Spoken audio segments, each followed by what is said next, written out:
Deepwatch provides innovative managed security services that empower organizations to be more resilient against today's evolving cyber threats. Deepwatch offers game-changing capabilities in managed detection and response, managed endpoint detection and response, and vulnerability management, all delivered through a unique squad model, a dedicated group of security experts that works directly with each client. From managed security operations to threat hunting to continuous measurement of security readiness, Deepwatch is advancing the service of managed security. Measure your SecOps maturity for free by visiting securityweekly.com/Deepwatch. The most at-risk industries like financial, tech, and government agencies use web isolation to keep their networks and users secure. The Silo Web Isolation platform by Authenticate allows users to experience the web in full isolation, eliminating the chance of a web-borne cyber attack. You can interact with malicious files and websites without worry, even if you're working remotely. Authenticate enables anyone, anywhere, on any device to experience the web without risk. See how it works at securityweekly.com/authenticate. Most breaches are caused by exploiting oversights in basic cybersecurity fundamentals, but complex hybrid multi-cloud infrastructures make cybersecurity hygiene challenging. Red Seal can help. It shows you what's on your network, how it's connected, and the associated risk across public cloud, private cloud, and physical environments. With Red Seal, you'll get control of your cybersecurity fundamentals so you can protect your organization from the inevitable attack vectors and reduce your cyber risk. For more information, visit securityweekly.com/Red Seal. Welcome back to Business Security Weekly. I am your host, Matt Alderman, joined by Paul Asadorian and Jason Albuquerque. Join Amit Barakat, co-founder and CEO of Perimeter 81, and our very own Paul Asadorian for a technical deep dive into the problems inherent in legacy VPN technology.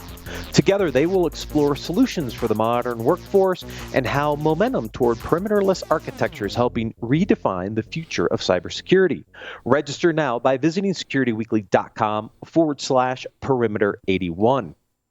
Would you like to have all of your favorite Security Weekly content at your fingertips? Have a question for one of our illustrious hosts, someone from the Security Weekly team, or wish you could hang out with the Security Weekly crew and community? Subscribe on your favorite podcast catcher, sign up for our mailing list, and join our Discord server to stay in the loop on all things Security Weekly. Visit securityweekly.com/subscribe. All right, gentlemen, we're going to get into articles. I keep flipping the order on you just because Paul hasn't fixed our software yet. So you just want to keep me on my toes. Exactly right, Jason. I'm going to keep you on your toes. Hey, it's on our developer now.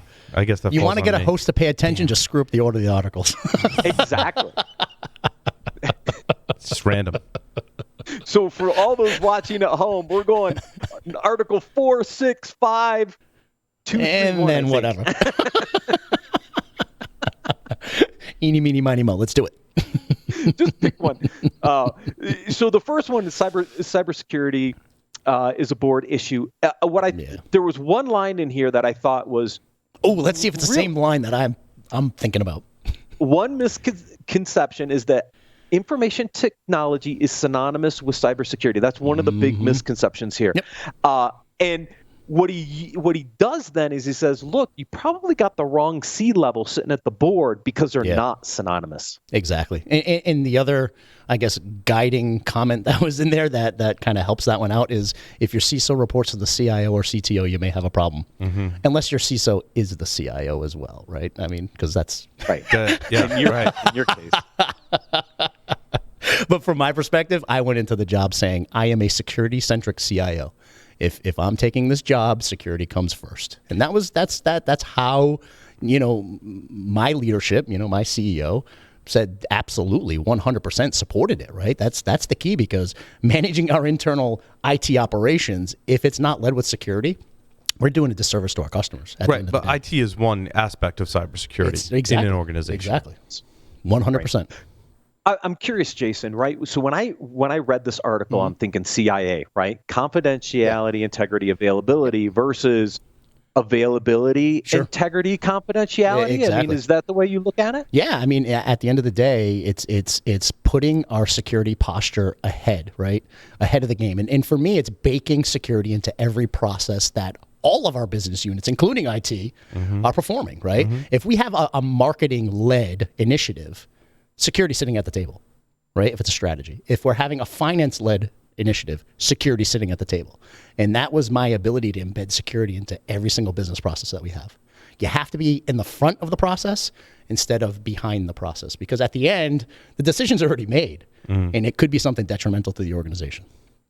But I think a lot of those historically have funneled through IT at some point, and then that's where security, whether they're behind or ahead of the curve, would get involved. What I like about this view is what you're saying is that security is involved in all aspects of the business, not just waiting for marketing to go have some new initiative, and then eventually, we all know that trickles down to IT spinning up some new system or software, right? And that's the information technology portion of that. But the business initiatives are started at the business units, 100%. and that's where security needs to start. And the building of the process. I think I finally get your stick on that, and I really like it. I really like it now. Now I get it. But it's the reality. It's part of the criteria that led me to take the role. Yeah. Right. We always talk about making sure your leadership style fits your role. Well, my leadership style dictated the fact that I had to take security and put it in the front of the process. Because here's the thing. The partner could already be vetted and handed to security at the end, where I hate bad busy. Bad busy is trying to vet a partner or force fit a partner in that doesn't belong in your organization to begin with. And my job is to identify that ahead. Right, and say, this partner brings too much risk to our organization, look for a new partner. That's proactive security, right? That's proactive. It is, but you probably inherited a bunch of those relationships that you had to go figure out 100%. And then get ahead of them. Right? And you want to know what? At the end of the day, in some instances, many times, there's already a relationship built that you can't unwind that ball of yarn. So our job is to make them better. They're a strategic partner that's already in play. How do we make them better? So you do an evaluation of the risk that they're bringing in and work on a remediation strategy to get them up to speed. Right? Yes, you're going to have the legacy relationships, no doubt about it. Yeah, you got a ton of them. But knowing about them is important. That's right. Yeah.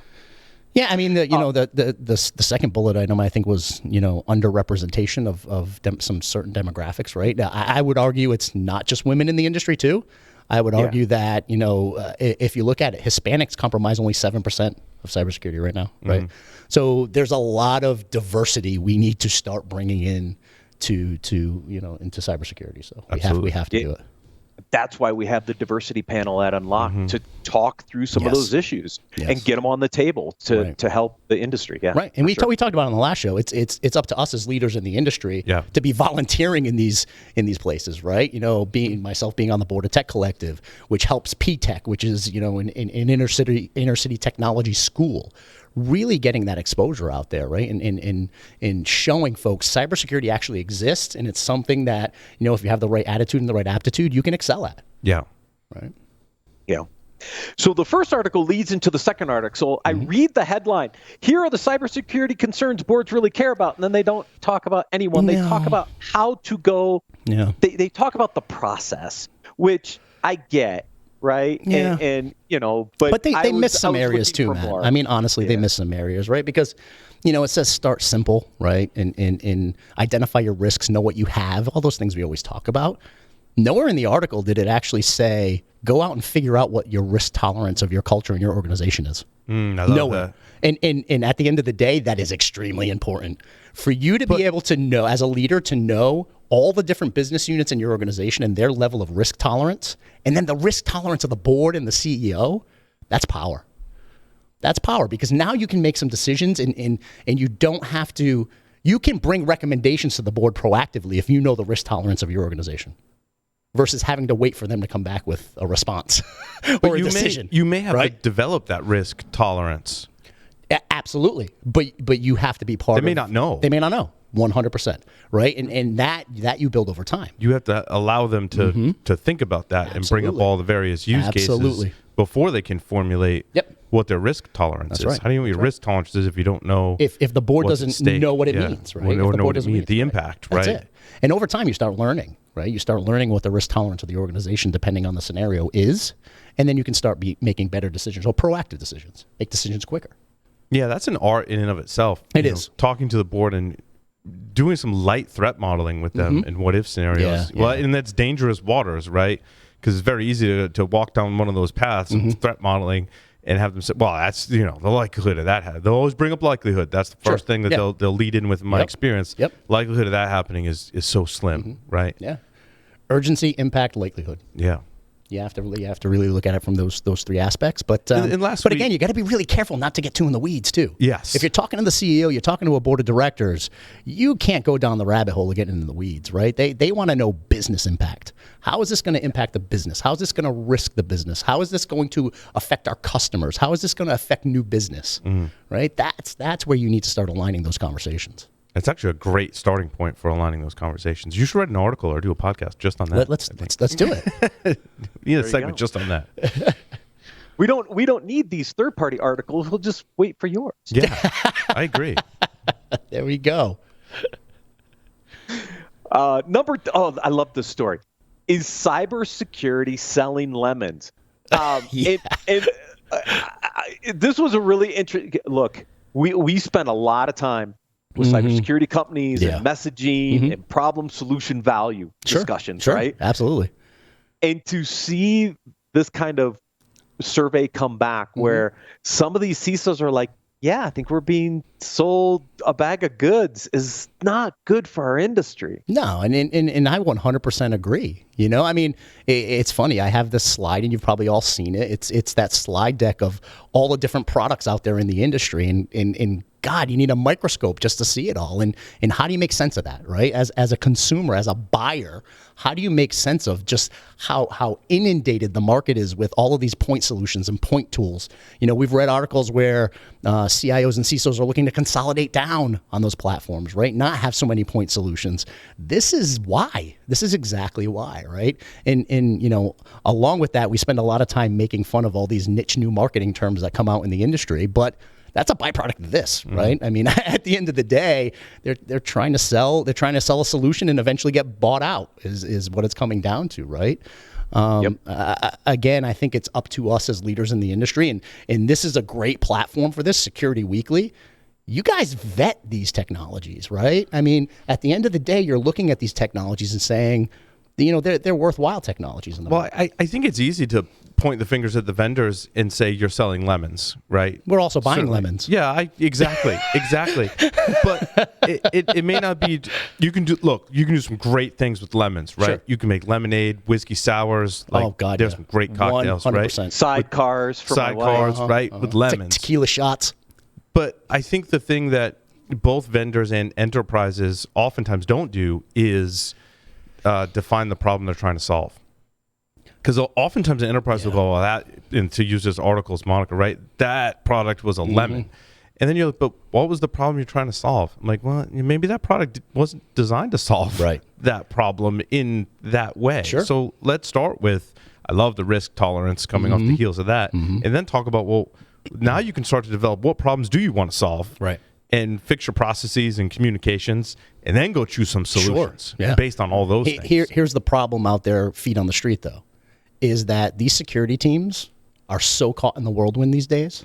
How do you go take 6-7 products and spend 2 or 3 months vetting out these products to make sure that they're the right fit for your organization? That's a tough thing to do.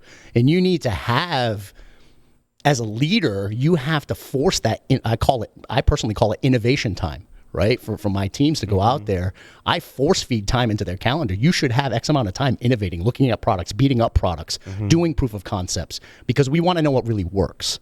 Right? We know who's up there in the magic quadrant and who's getting, the dots on the matrix, but does it really fit our organization? Does it fit our ecosystem? Does it really fit my organization? And the only way to know that is to feel it, touch it, use it, beat it up.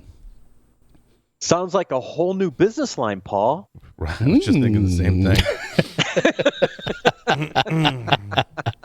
But it's true. I mean, organizations are so caught in the whirlwind, the day-to-day, running 1,000 miles an hour. We're super, super busy, right? So you either force feed it in, or you have a trusted partner you can rely on to give you the scoop on the good technologies. True. We're going to talk about some of those new buzz terms in 2 articles, because these next 2 Gartner articles are coming out of the IT Expo symposium work. The first one focuses more about CIO strategies for 2021 and beyond. I want to hit that one first. But then there's a whole bunch of these new tech areas, and I'm just telling you, it's going to be buzzword bingo. You're going to see this stuff showing up on vendor solutions pretty soon. Let's focus on the 4 strategies for the CIO agenda for 2021. And any thoughts here? Because you play both the CIO and the CISO role, Jason. So organizations are shifting their mindset, right? They're shifting their mindset to start looking at how do we take existing folks and push them into more revenue generating focus, right? And that's probably not a great way to explain it. Our businesses are caught in a place where revenue is down in a lot of instances, especially in IT, right? And there's an uber focus for CEOs and boards of directors to say, how do we shift this operational overhead to drive revenue, right? You may have internal operations who are a cost center. How do you take that cost center and maximize that cost center to have even them drive revenue? And it may be shifts in departments. You may see departments disappearing, and you may see other departments get supported. But it's a strategic shift, right? Because again, it's about how do we get out of this COVID situation, right? And at minimum stay flat, right? That's a big goal. And then force a trajectory for the future where we can continue to grow. That's where the strategies are coming for. So some of those there, unleash force multipliers, right? The CIO is getting looked to more and more for, again, buzzword bingo, digital transformation. But it's really about how do you take the technology and maximize, the value add that your organization's bringing is really what that is. Yeah, and I noticed the redirection of resources, which makes sense. Yep. Digital projects. I mean, even if I look at Cyber Risk Alliance now that we've been there almost 2 months, right? Not quite. The shifts that happened from a physical to a virtual event activity for us, right? That was a shift in redirected resources. People that were used to putting on physical events now shifting over to virtual events and scaling out virtual, to your point, to drive revenue and leveraging those teams. Every single business is looking at the same thing going, how do I take what I already have and leverage it to drive new revenue streams to keep my revenue 100% numbers going up? Or it's you may have some legacy systems that you need to modernize, right, and bring up to speed. Ultimately, at the end of the day, you're looking at how do we make it easier to do business with us, right? That's a big piece of it. How do we make it so our clients have an easier time, a quicker time, a more efficient time to do business with us? Right. So again, there's lots of change ahead. I don't see this stopping anytime soon. We've talked about it on the show that a lot of roadmaps were shifted into 5th gear, and it could have been a 2-year plan. Now it's a 6-month plan. Right. It's just we got to get it done faster. Yeah, and off of that story are the top strategic trends for 2021. Here's where the bingo comes in, right? I think buzzword bingo starts to bring some of these in. I think you're going to start seeing solutions with some of these in it. The first one, Internet of Behaviors. Okay.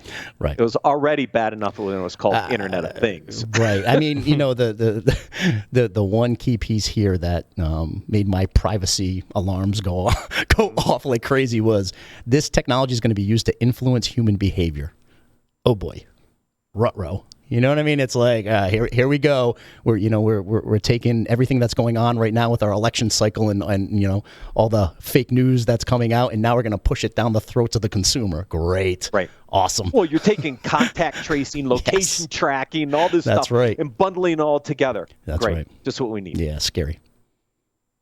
I did think the privacy enhancing computation was an interesting one, where we start to put privacy at the forefront and we start to build privacy components into how we build systems. Built in by design. That was a very interesting, Yeah, in concept, I love the idea. Let's see how it gets executed on, right? Because again, let's rewind a couple of articles, and we're pushing out lemons by default here. So hopefully the technologies that are getting pushed out with this in mind are something that add value to the organization. They're not a lemon. So in concept, awesome. So let's see what execution brings. Yeah, distributed cloud we've seen before. Right. I think anywhere operations gets interesting, right, in a remote workforce. Sure. We were talking about it on the last segment with Authenticate. Yeah, I think that's part of the solution. I think that's part of the solution right there, something like Authenticate. Yeah. Right. where you can run your operations environment from anywhere because it's available in the cloud. Yep, the cybersecurity mesh. I mean, we're talking about no more perimeters, right? And really being able to have that security strategy no matter where you are in the world, right? Making sure that you say it all the time, Matt, focused on identity, focused on data, focused on the application, right? Because our folks are everywhere these days. Yeah, literally, we're having conversations with staff that's like, I can move down to Florida and just work from Florida. Well, why not, right? I could go move to Costa Rica and just work from Costa Rica. Why not? My father-in-law recently he traveled to Maine, and he's looking to get some land out there in Maine. He talked to a realtor, and the realtor said, "Yeah, good luck because folks from New York are buying this up like hotcakes right now because they don't have to live in New York anymore, and they're getting paid New York salary, so they can go live in a nice on a nice farm in Maine." Costa Rica is one of the top ones on the list. Portugal is actually number one right now. Is it? Yes. Oh, man. You got to do some research. I love it. I love it. A couple other ones here. AI engineering. We've been hearing ML AI forever. Hyper automation. SOAR's been around for a while. Now it's hyper automation. So look out for the buzzword bingo. That's it. It's coming to you. Yeah, exactly. The last story is actually, we had Param on a couple weeks ago from the Cybersecurity Collaborative.